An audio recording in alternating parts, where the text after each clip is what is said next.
Assalamualaikum warahmatullahi wabarakatuh. Baik, saya adalah Sunardi, dosen Sekolah Tinggi Agama Islam Pancabudi Perdagangan. Hari ini kita akan memulai perkuliahan pada mata kuliah Bank dan Lembaga Keuangan Non-Bank Syariah pada materi pengenalan dan pengertian bank dan lembaga keuangan bukan bank. Mari kepada seluruh mahasiswa untuk menyaksikan penjelasan berikut dan selanjutnya mahasiswa untuk berdiskusi. Keputusan Menteri Keuangan Nomor 38 MKIVI 72 tanggal 18 Januari tahun 1972. Menurut ketentuan tersebut, yang dimaksud dengan lembaga keuangan adalah badan usaha yang melakukan kegiatan di bidang keuangan yang menghimpun dana dengan mengeluarkan surat berharga dan menyalurkannya untuk membiayai investasi perusahaan. Secara umum, lembaga keuangan adalah entitas atau institusi yang beroperasi di sektor keuangan untuk menyediakan berbagai layanan keuangan kepada individu, perusahaan, pemerintah, dan entitas lainnya. Pembagian lembaga keuangan. Lembaga keuangan bank terdiri dari Bank Sentral, Bank Indonesia, Bank Umum, Bank Perkreditan Rakyat, BPR.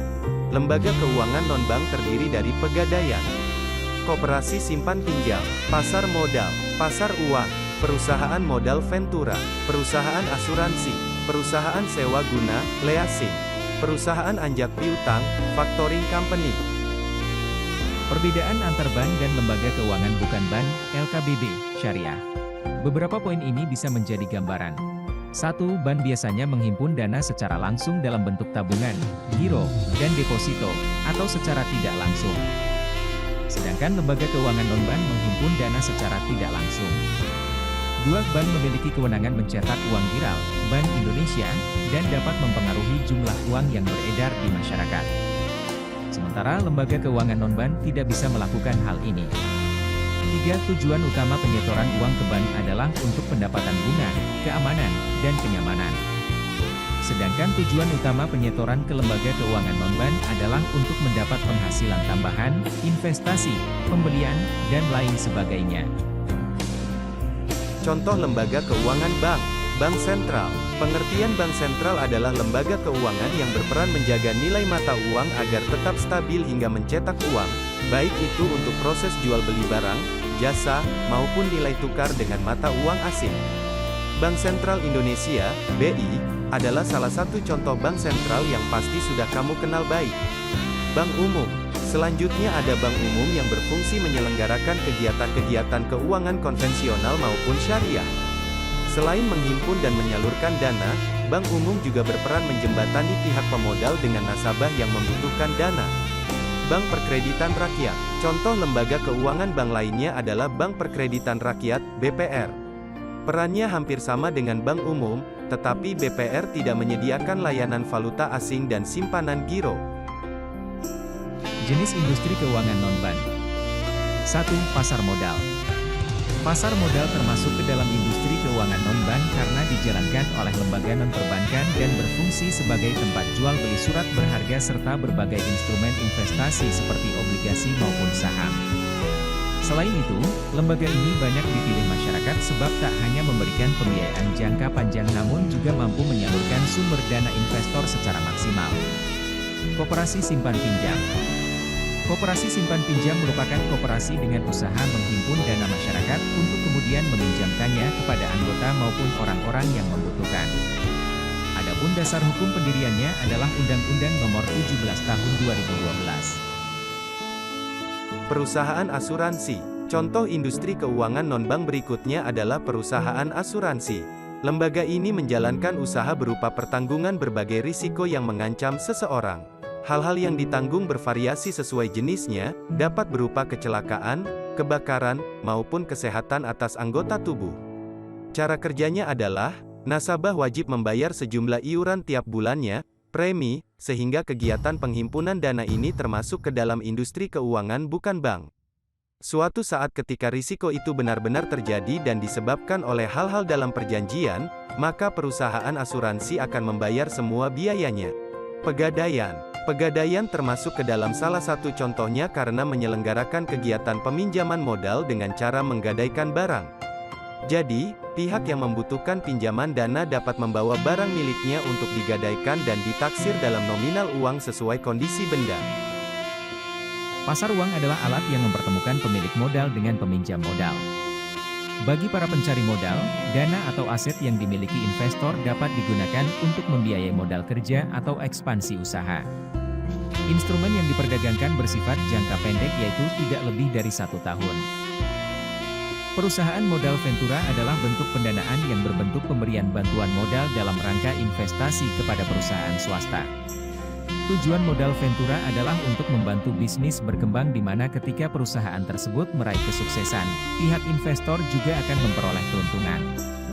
Pada umumnya, modal ventura ini adalah jenis pembiayaan yang sering diberikan untuk perusahaan rintisan, startup, di Indonesia.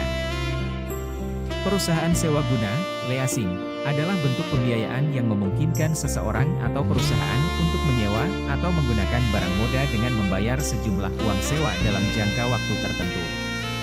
Sewa guna usaha banyak digunakan oleh perusahaan-perusahaan yang membutuhkan modal untuk mengakuisisi barang-barang modal seperti mesin produksi, kendaraan atau peralatan lainnya. Perusahaan anjak piutang, factoring company, adalah kegiatan pembiayaan dalam bentuk pembelian dan/atau pengalihan serta pengurusan piutang atau tagihan jangka pendek suatu perusahaan dari transaksi dalam ataupun transaksi perdagangan luar negeri. Untuk mengakhiri pertemuan kali ini saya akan memberikan bahan ajar tentang prinsip-prinsip ekonomi syariah dalam Islam sebagai berikut. Prinsip keadilan mencakup seluruh aspek kehidupan, merupakan prinsip yang penting. Sebagaimana Allah Subhanahu wa Ta'ala memerintahkan kita untuk berbuat adil di antara sesama manusia. Prinsip al-ihsan adalah berbuat kebaikan, pemberian manfaat kepada orang lain lebih daripada hak orang lain. Prinsip al-mas'uliyah adalah prinsip pertanggungjawaban yang meliputi beragam aspek, yakni pertanggungjawaban antara individu dengan individu, mas'uliyah al-afrad, pertanggungjawaban dalam masyarakat, mas'uliyah al-mujtama'. Prinsip al-kifayah adalah kecukupan. Tujuan pokok prinsip ini adalah membasmi kefakiran dan mencukupi kebutuhan primer seluruh anggota dalam masyarakat. Prinsip wasatiyah adalah prinsip yang mengungkapkan bahwa syariat Islam mengakui hak pribadi dengan batas-batas tertentu. Syariat menentukan keseimbangan antara kepentingan pribadi dengan kepentingan masyarakat. Prinsip kejujuran dan kebenaran, prinsip ini merupakan sendi akhlakul karimah. Prinsip ini tercermin dalam hal SBB. Prinsip transaksi yang dilarang, akad transaksi harus tegas, jelas, dan pasti. Baik benda yang menjadi objek akad maupun harga barang yang diakadkan. Prinsip transaksi yang merugikan dilarang. Setiap transaksi yang merugikan diri sendiri maupun pihak kedua dan pihak ketiga dilarang. Prinsip mengutamakan kepentingan sosial. Prinsip ini menekankan pentingnya kepentingan bersama yang harus didahulukan tanpa menyebab kerugian individu. Prinsip manfaat. Objek transaksi harus memiliki manfaat, transaksi terhadap objek yang tidak bermanfaat dilarang menurut syariat. Prinsip transaksi yang mengandung riba, gharar dan maisir dilarang. Prinsip suka sama suka. Prinsip tidak ada paksaan. Lebih lanjut kita bahas tentang ekonomi Islam. Konsep ekonomi konvensional yang memiliki berbagai sistem sudah diterapkan sejak lama di Indonesia dengan berbagai dampak positif dan negatif yang muncul. Konsep ini menganut sistem kapitalis, sosialis, komunis, serta fasisme tergantung kebijakan dari masing-masing negara. Di Indonesia sendiri menganut sistem ekonomi campuran, bisa disebut juga sistem ekonomi Pancasila. Menurut Emil Salim, dalam perkembangannya sejak 1945, sistem ekonomi Indonesia bergerak dari kiri dan ke kanan mengikuti gerak bandul jam. Pada awalnya mengarah pada haluan sosialis, tetapi setelah itu berbalik arah ke haluan liberal. Dengan diberlakukannya sistem ekonomi Pancasila, diharapkan bisa mengatasi permasalahan ekonomi di Indonesia itu sendiri dan bisa menyejahterakan masyarakat Indonesia. Namun pada tahun 1990-an muncul konsep ekonomi Islam yang kemudian menjadi populer di kalangan tertentu. Sebenarnya secara garis besar kegiatan di dalamnya hampir sama, yang membedakan adalah nilai-nilai Islam menjadi landasan dan pedoman pada setiap aktivitasnya. Perkembangan ekonomi Islam untuk mewujudkan visi Islam yang rahmatan lil alamin, agar semua makhluk menjadi sejahtera. Penerapan ekonomi konvensional dirasa kurang bisa untuk menyejahterakan masyarakat. Dan malah membuat ketimpangan sosial semakin nyata, yang kaya makin kaya dan yang miskin makin miskin. Dengan adanya ekonomi Islam diharapkan bisa segera mengatasi masalah yang ada. Dengan menghilangkan penindasan antara petinggi dengan pekerja, tidak mengeksploitasi alam dengan semena-mena, dan masih banyak lagi. Serta bisa menjadi solusi untuk mengentaskan kemiskinan yang ada di Indonesia dengan menerapkan kegiatan ekonomi yang saling menguntungkan satu sama lain.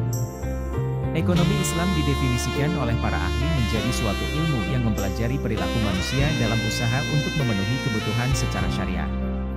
Ilmu ini merupakan ilmu sosial yang di dalamnya juga terkandung nilai-nilai moral. Ilmu ini tidak hanya mempelajari individu sosial saja, namun mempelajari manusia yang memiliki sifat religius di dalam dirinya. Ilmu ini juga mempelajari manusia secara aktual dan empirikal, dalam 3 sektor ekonomi yaitu produksi, distribusi, dan konsumsi berdasarkan Quran dan Sunnah untuk mencapai kebahagiaan dunia serta akhirat. Aktivitas ekonomi Islam juga terdapat perjanjian, di mana perjanjian itu adalah pengikat antar individu agar terjamin hak dan kewajiban masing-masing. Ketika mengatur perjanjian dalam waktu yang cukup lama diwajibkan untuk menulis pernyataan yang disebut akad. Dalam ekonomi Islam ada beberapa hukum yang menjadi landasan pemikiran dan konsep ekonomi ini. Beberapa dasar hukum Islam tersebut adalah Quran dan Hadits. Quran dan Hadits telah banyak membahas bagaimana produsen dan konsumen harus berperilaku, tapi hanya sedikit sistem ekonomi. Ekonomi syariah menekankan 4 sifat yang ada, sebagai berikut. Kesatuan, keseimbangan, kebebasan, tanggung jawab. Quran mendukung umat muslim untuk menguasai dan memanfaatkan sektor serta kegiatan ekonomi dalam skala yang lebih besar seperti jasa, perdagangan, industri, peternakan, jasa keuangan, dan lain sebagainya yang digunakan untuk kepentingan masyarakat luas. Di dalam ekonomi Islam terdapat larangan melakukan riba karena hal tersebut merupakan praktik perampasan kekayaan terhadap mereka yang berhutang. Serta ada juga larangan untuk melakukan hal-hal buruk seperti melakukan penipuan, mempermainkan ukuran, melakukan suap-menyuap, berjudi dan cara-cara batil lainnya. Karena kegiatan tersebut bisa merugikan hak orang lain dan tentunya diri kita sendiri. Serta hal tersebut juga tidak diridhoi Allah Subhanahu wa Ta'ala. Dengan demikian, ekonomi syariah berupaya untuk menghindari ketidakadilan sosial, spekulasi yang berlebihan, dan praktik eksploitatif lainnya, sambil mendorong keseimbangan antara aspek material dan spiritual dalam kehidupan individu dan masyarakat. Demikian yang dapat saya sampaikan untuk pertemuan kita kali ini. Semoga bermanfaat. Terima kasih.